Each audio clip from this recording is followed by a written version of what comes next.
This protocol utilizes all major features of AFM non-amenable to other single-molecule techniques.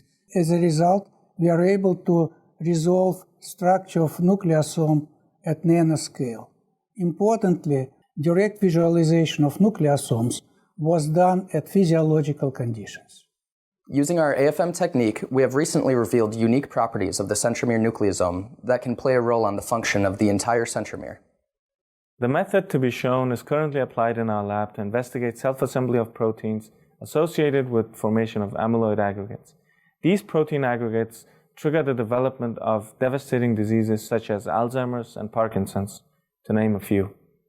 The sample preparation methods are also applicable to other protein-DNA complexes, including large systems such as DNA replication machinery, although some modifications are needed.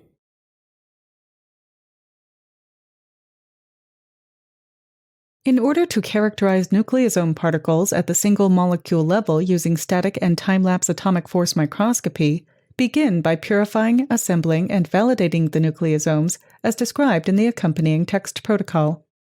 Next, prepare the Micah surface for static AFM imaging.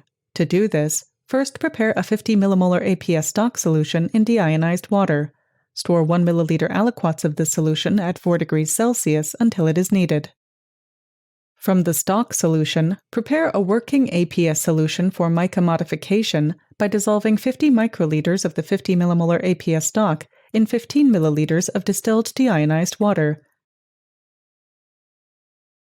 Mix the solution, and then fill a cuvette with the solution.